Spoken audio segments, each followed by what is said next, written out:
Yon, magandang araw po sa inyong lahat mga tol. Ngayon po ay February 1, 2026. Naku po, mukhang unti-unting mauubos ang mga senador pero hindi naman kasi marami pa rin naman po dyan sa ating mga senador ang matitino. Kaso lang, mukhang may mga panibagong senador na nalalagay ngayon sa kontrobersiya bukod pa po doon sa mga napag-usapan na natin sa nakalipas na mga pagkakataon. Sino-sino ba yung mga nasa kontrobersiya na sa ngayon? Nandiyan si Senator Jinggoy Estrada, Senator Joel Villanueva, Senator Chis Escudero, si Senator Bongo, Senator Ronald De La Rosa, Senator Rodante Marcoleta. At sa puntong ito, meron pong dalawang senador na magkapatid ang kinasuhan po ng Securities and Exchange Commission. Kasama po ang kanilang pamilya. Kaya nga po sa ating thumbnail, Pamilya Villar, kinasuhan. Ang mga senador po na ating binabanggit ay si Senator Mark Villar at saka Senator Camille Villar. Basahin po natin ang balita. Oy, bago ko makalimutan mga tol, mag-like po sana kayo. Like naman ha. Huwag niyo po sanang kalilimutang mag-like at i-share niyo na rin kung pwede. Ito pong ating live streaming. Maraming salamat at shoutout po sa inyong lahat. Ayon po, dito sa balita mula po sa Abante News Online, nagsampa ng kasong kriminal. Naku po, kapag ka-kriminal ang pinag-uusapan, sigurado kapag ka may pananagutan, may pagkakakulong po ito. Hindi po ito katulad ng isinampang kaso ni Congressman Leandro Lebiste, civil libel kay Undersecretary Claire Castro na wala pong pagkakakulong kung hindi multa lamang kung matatalo si Yusek Claire. Pero sabi niya nga kanina, wala daw po siyang sinabi na malisyoso laban po kay Lebiste. Kaya malakas ang paniniwala ni Yusek Claire Castro na mananalo po siya sa isinampang civil libel nitong si Congressman Leandro Lebiste. Balik po tayo dito sa ating binabasang balita. Laban sa Villar Land Holdings Corporation kay bilyonaryo Manny Villar at sa mga miyembro ng kanyang pamilya dahil sa umano'y market manipulation, insider trading at misleading disclosures. Kaya namanipula ang share price ng kumpanya at nalansi ang mga investor. Basahin po natin yung particulars ng balita dito po sa website ng abante.com.ph. Sa reklamong isinampa sa Department of Justice noong January 30, kinasuhan ng SEC ang Villar Land, dating Golden MB Holdings Incorporated, ng paglabag sa maraming probisyon ng Securities Regulation Code.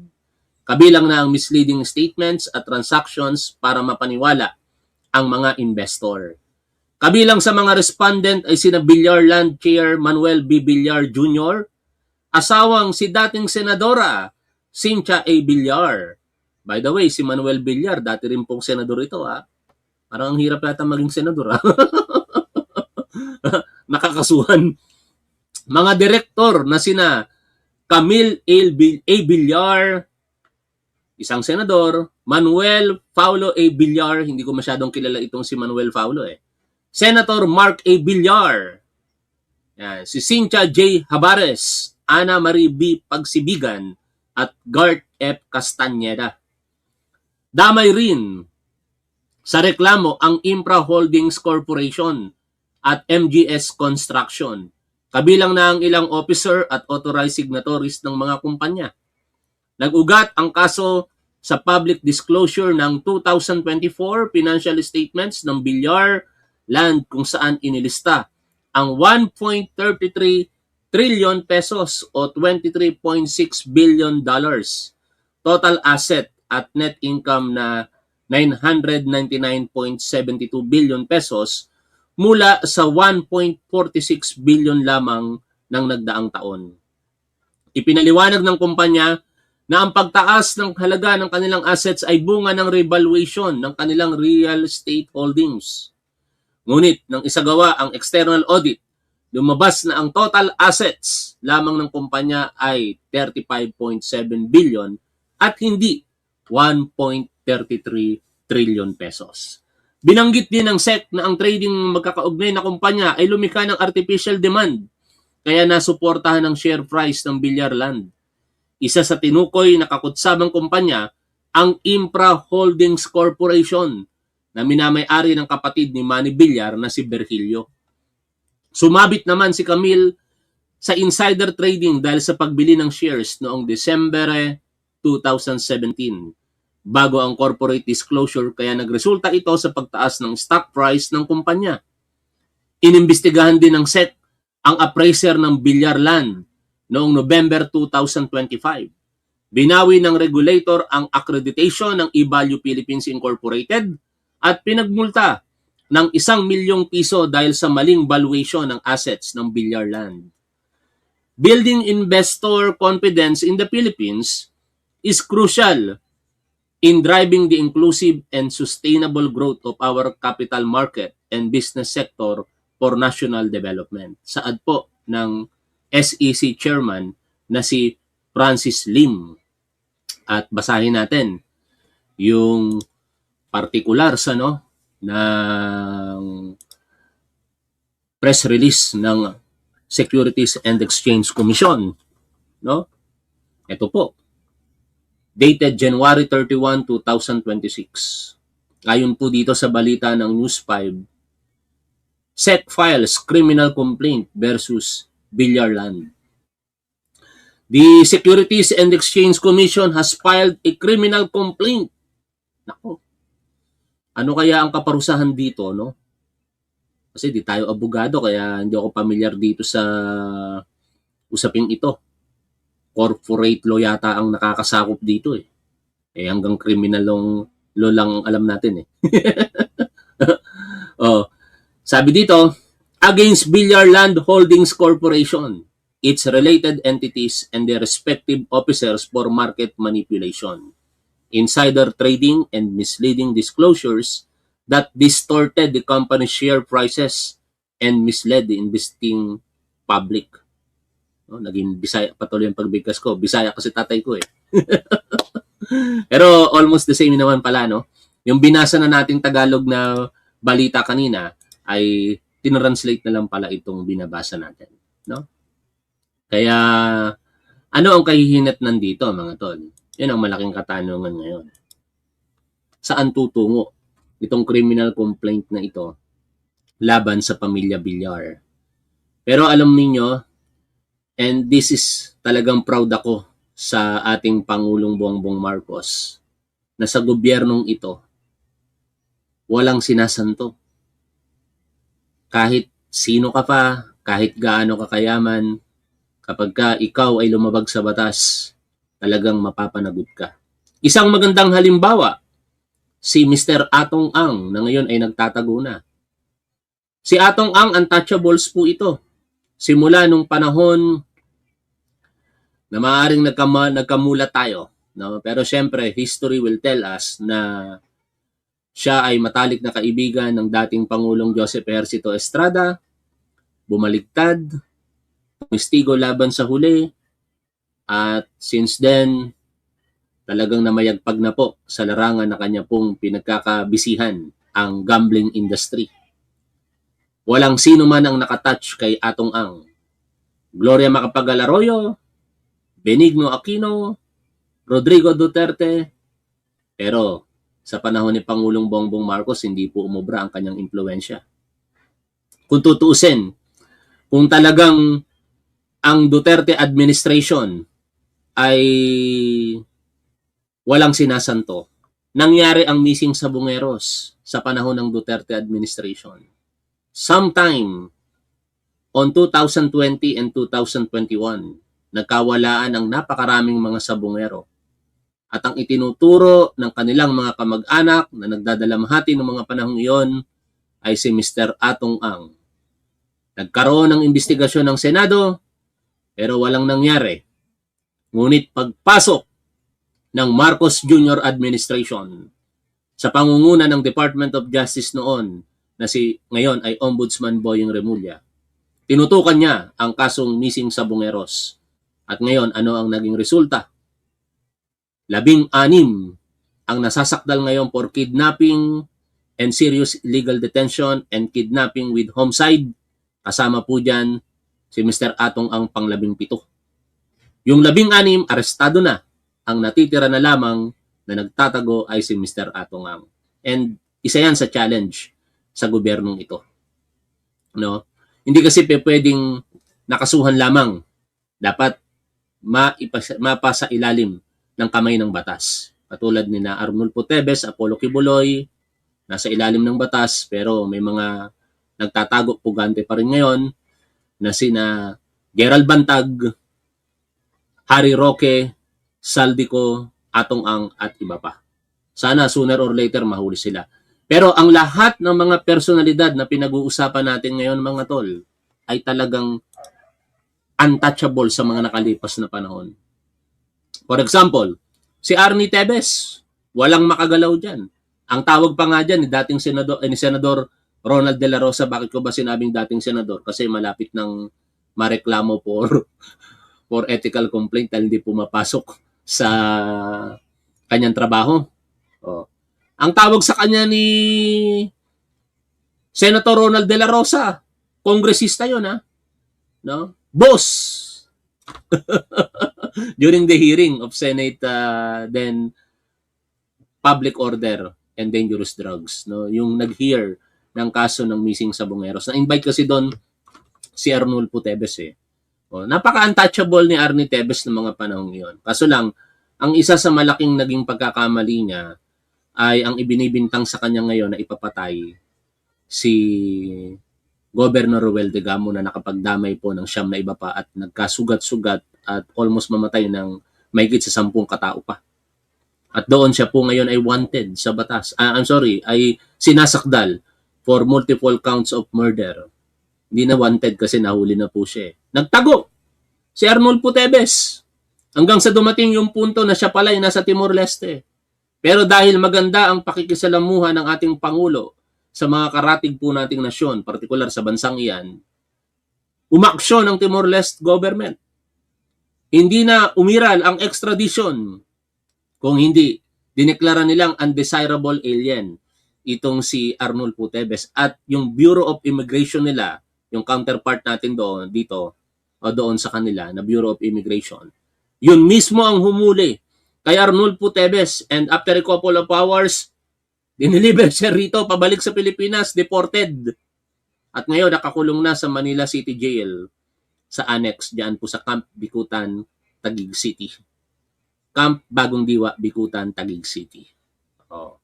Isa pang kilalang personalidad na untouchable ay si Apollo Kibuloy, na sa panahon ng Duterte administration, ang daming mga nalusutan na kaso. May kaso pa nga si Apollo Kibuloy as far as I remember, kung tama, tungkol sa lupa. Nagawa ng paraan na yung pagkakaso laban sa kanya tungkol sa lupa ay pumabor para sa kanya. Pero dahil po sa kasalukuyang gobyerno, hindi na umubra yung impluwensya ni Apollo Kibuloy. At siya ngayon ay nakakulong dito sa amin sa Pasig City Jail para sa mga kasong qualified human trafficking at sexual abuse of a minor. And nakakatawa kahapon sapagkat meron ako nakitang post ni Fiscal AJ. This is very, very, very, very nakakatawa. Ha? Alam nyo, ano tong post ni Fiscal AJ na to?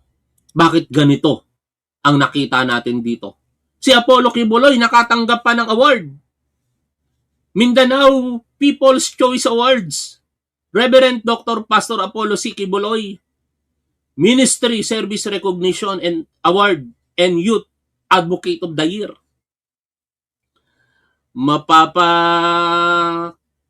Hawak ka na lang sa noo mo o kaya mapapakamot ka na lamang. Sabi ng iba, Diyos mio, naku po.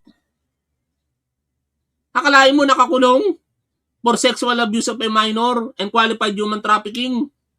Tapos yung FBI Los Angeles, pinost pa yung wanted poster niya, humihingi ng tulong. Nakakulong na nga rito eh. Makaka-receive pa ng ganito. Youth Advocate of the Year. Pero, sa lahat ng mga naging akusado na imbestigahan, wala nang tatalo pa sa susunod na pangalan na atin pong babanggitin. Dito, durog na durog ang puso ng mga Duterte supporter sapagkat yung tatay nila naging karton na lamang ngayon. Kasi nakakulong na si Rodrigo Duterte sa Hague, Netherlands para sa mga kasong crimes against humanity na hindi naman si Pangulong Bongbong Marcos ang nagkaso, kung hindi ang dating Senador Antonio Trillanes kasama ng mga pamilya ng mga biktima ng EJK. Kaya bakit kayo magagalit kay Pangulong Bongbong Marcos? Hindi si PBBM mo nagkaso dyan. Panahon pa nga ni Rodrigo Duterte yung kaso na yun eh. The big fish of all fish. Si Rodrigo Duterte. No? Sabi nila, weak si Pangulong Bongbong Marcos. Anak ng teteng na weak. Baka John Wick. Hindi weakling. John Wick. Kasi, yung mga sinasabi nilang strong, si Rodrigo Duterte, strong man daw, sabi ng mga Duterte supporter, nakakulong na ngayon. Kung hindi dahil sa ating Pangulong Bongbong Marcos, hindi uusad ang hustisya para sa mga binanggit po natin na individual. Si Rodrigo Duterte, ang tagal-tagal ng rumors di ba? Pinasikat nga nila yung Davao Death Squad. Tapos nag-imbestiga dyan si Leila de Lima nung ito'y naging commissioner, chairman ng Commission on Human Rights, tapos eventually naging Department of Justice hanggang sa maging senador. Ayun talaga yung focus niya. Extrajudicial killings perpetrated allegedly by then Mayor Rodrigo Duterte and even on the first part ng kanyang presidency. But unfortunately for Leila de Lima, critic siya, sinilence siya, sinampahan siya ng kaso. Ginawan siya ng kwento-kwentong kaso, pero eventually, naging victor siya dyan at siya'y malaya na ngayon at nagkabaliktad ang sitwasyon sapagkat si Rodrigo Duterte na ang nakakulong, si Leila de Lima, isang kongresista naman. Ano ba ang nangyari noong mga panahong iyon? Libo-libo daw ang pinatay na ibinibintang kay Rodrigo Duterte na minastermind niya. No? Kasalanan ba ni Pangulong Bongbong Marcos yun? Hindi. Yan yung mga big fish na sa panahon ngayon, pagka may kasalanan ka, kahit anong status mo sa gobyerno, kahit anong status mo bilang isang individual, hindi ka sasantuhin ng batas kasi umiirang ngayon ang due process. Kaya walang katotohanan yung sinasabi ni Leandro Lebiste na merong de facto martial law ngayon. Hindi totoo yun. Umiiral ang due process at rule of law. Hindi ko na nga lang kino-content ngayon yung ibang mga bagay dito na hindi na natin saklaw, hindi na saklaw ng politika No? Ang daming mga krimen ngayon na nangyayari pero wala tayong magagawa. Bilang isang criminologist, sa aming pag-aaral maraming factors, causations of crimes, no? Maraming mga dahilan kung bakit nangyayari ang krimen. And ang isa sa mga viral ngayon, maisingit ko na, kahit hindi ito sa larangan ng politika, pero this how justice works sa kasalukuyan. No? Pag ikaw gumawa ng kasalanan, mahuhuli ka eventually. Hindi uso rito nung panahon ni Rodrigo Duterte na ang daming pinapatay pero walang napaparusahan. O ngayon, nakakaawa, isang pulis na babae, senior staff sergeant ang ranggo, at ang kanyang 8-year-old son, pinatay. Ang masaklap ngayon, mga tol. Kanina, inaresto ng Quezon City Police District ang kanya mismong asawa, isa din pong pulis. Sapagkat ito po ngayon ay kasama na sa pinagbibintangan na sangkot sa pagpatay sa kanilang dalawa. Kasama po doon yung ahente, ang asawa nitong dismissed police officer. Pagka mga dismissed talagang police officer, ingat-ingat ha. Kaya ingat kayo sa akin mga DDS. Dismiss ako. Then, nangasar lang tayo mga tol. Ha? Nakakaawa yung bata, biruin ninyo. 8-year-old. Pero sa kabila nung tragic na insidente na yan, ang kasalukuyang gobyerno sa pamumuno ng ating Pangulo at sa PNP sa pamumuno ni Police General Jose Melencio Nartates Jr. at mga kapulisan, nasosolve ang mga krimen. No? Most of the crimes na nangyayari sa ngayon, nasosolve. Hindi nagiging unsolved. Sa panahon ng Duterte, ang dami-dami mga unsolved. Oh. Kaya, bakit nyo sasabihin na ang gobyernong ito ay weak? Sa panahon ng ating Pangulong Bongbong Marcos, whether you like it or not, merong mas maayos na peace and order. Kahit anong paninira ninyo sa harapan ng publiko, na sinasabi nyo, daming mga adik ngayon, daming mga bangag. No? Mas may peace and order ngayon. Bakit? Pagka gumawa ka ng mali, huli ka eh. Pag gumawa ka ng paglabag sa batas, arestado ka, mapapanagot ka sa batas.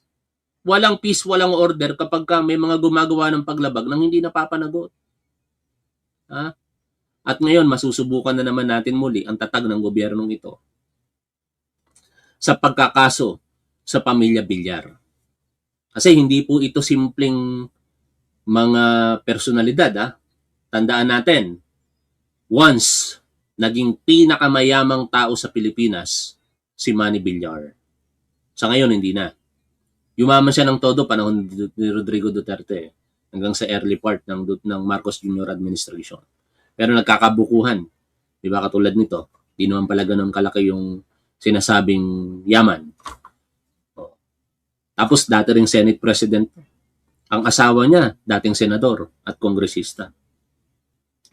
Si Mark Villar at Camille Villar, kasalukuyang senador. I do not know itong isa, itong Paulo.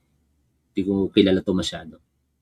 Titingnan natin ngayon kung saan nahahantong itong isinampang kaso sa kanila ng Securities and Exchange Commission. No? Isang seryoso po ito na alegasyon kasi criminal complaint. Hindi lang nabanggit dito. Ito pala. Binanggit po dito ang batas na nilabag di umano ng kumpanya ng mga bilyar at ng mga personalidad na tinukoy po natin kanina. Paglabag sa Section 24I o Paragraph 1D and Section 26.3 of Republic Act Number 8799 or the Securities Regulation Code. Ano kaya ang pagkakaparusa dito? Ilang taon kayang pagkakakulong ito kung sakasakali?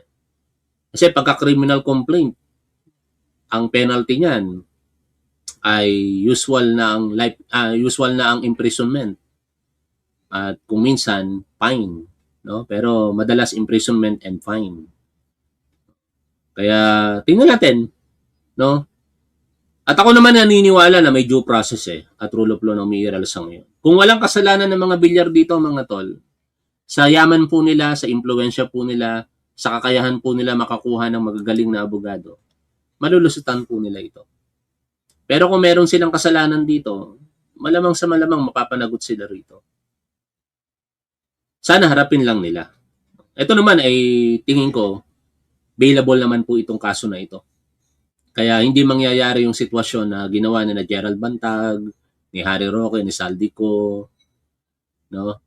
At saka, syempre, itong pribadong individual na si Mr. Atong Ang na magtatago. Ito, daraan sa proseso ito, magkakasuhan, mag-bail kung sakasakaling aabot sa korte. Pero hindi na siguro sa punto na magkakaroon pa ng taguan. Maliban kung sa huli, mapatunayan sa korte na sila may kasalanan. Susuko ba sila o magpapakulong? Hindi pa natin malalaman yan sa ngayon. Pero isa lang ang certain ngayon, uulitin ko. Kapag ka lumabag ka sa batas, regardless kung sino ka, mapapanagot ka, talagang maaari kang maparusahan. No exceptions. No? Bakit ko sinabing no exceptions? Kahit kaibigan ka ng Pangulo, kahit ka panalig ka sa politika, hindi ka makakalusot. Sino ang pinakamagandang halimbawa sa ngayon? Si former Senator Bong Revilla. Si former Senator Bong Revilla ay kaalyado ng ating Pangulo. Tandang-tanda ko pa nang nangangampanya pa lamang sila Sinabi ng ating Pangulo, siyempre kasama noon sa unit team si Jingo Estrada na politika lamang. Yun yung naging paniniwala ni Pangulong Bongbong Marcos yung mga naikaso sa kanila. Pero nagkamali kasi umulit Kahit ngayon, shock si Pangulong Bongbong Marcos na nadamay si Bong Revilla sa mga kaso ng flood control project anomalies. Kasi lang, walang magagawa kung itinuturo ka ng ebidensya no? At hindi sapat na ikaw ay kumpare ng Pangulo sapagkat ang isa sa mga anak nitong si Bong Revilla ay inaanak ng ating Pangulo sa kasal. Hindi sapat na ikaw ay kaalyado sa politika sapagkat nitong nakaraang halalan lamang, tumakbo pa nga sa administrasyon, sa ilalim ng administration slate itong si Bong Revilla. And alam naman natin na ang Cavite province ay Marcos country kung tawagin. Kaya talagang mahal ng ating Pangulo ang mga taga Cavite. Pero hindi po pwedeng kalimutan na mayroong batas na kahit ikaw ay kaibigan, kumpare, kaalyado sa politika, kapag ka ikaw ay lumabag sa batas, harapin mo yan, hoping na wala ka talagang kasalanan, pero kung may kasalanan ka, mananagot ka. Ganon kasimple sa kasalukuyan. Ngayon, nagsasabi sila, bakit si Martin Romualdez hindi nakakasuhan? Na kanino ang problema? Nasa mga nag-aakusa. Diba? Sino-sino ba mga nag-aakusa kay Martin Romualdez? Mga Duterte supporters. Mga Duterte at Duterte supporters. Ang tanong, sa mga akusasyon nila kay Martin Romualdez, may ebidensya ba? Ako, kung merong kasalanan si Martin Romualdez, managot siya. Never nyo ako nakitang associated sa kanino man na nagtatanggol kay Martin Romualdez. Kilala nyo naman siguro kung sino-sino yung mga vlogger na talagang very eager sa pagtatanggol sa kanya. Ako, bumabalanse tayo dyan. Pero kung walang kasalanan si Martin Romualdez, hindi naman makatwiran na ilugmok natin siya. Kaya sa ngayon, mas naniniwala ako na siya'y inosente. Kasi wala kayong mailatag na ebidensya Oy, salamat Mama Net sa inyo pong, sino to? Parang familiar sa akin. Mama Net, salamat po sa inyo. Yung membership. No? Mas nangingibabaw sa akin yung innocence niya Kasi hindi siya nagtatago. Hinaharap niya sa tamang forum. Pumunta pa nga siya sa ICI para lamang harapin yung mga ibinabatong akusasyon sa kanya. Yung iba nagtatago, ayaw humarap sa proper forum. Like Sara Duterte. Hindi nagtatago pero ayaw harapin kung ano yung mga alegasyon laban sa kanya. Dinaan sa teknikalidad. Alam niyo, itong si Sara Duterte, kung ito'y humarap sa kanyang impeachment complaint noong nakaraang taon, di tapos na ngayon. Wala na tayong aasahan by February 6. No? Sa mga nagsasabi na February 2, bukas pwede nang sampahan ng impeachment complaint si Sara Duterte, mukhang mali po kayo ng pagkakaintindi doon o pagkakarinig o pagkakasabi siguro ni dating Senador Trillanes kasi maliwanag po ang naging desisyon ng Korte Suprema na ang 1-year VAR, according to 1-year VAR rule, ay matatapos sa February 6. Doon mag-iisang taon. Hindi pa pwedeng maging February 2. Kaya nagtataka talaga ako bakit yung sinasabi mga tol na napakinggan ninyo kay dating Senador Antonio Trillanes, samantalang napakinggan ko rin sa kanya sa News 5 interview niya na sinabi niya nga na hindi pa pwedeng February 6 makapag-file kasi walang opisina ang House of Representatives kung hindi magiging February 9 na ito, Monday, next Monday.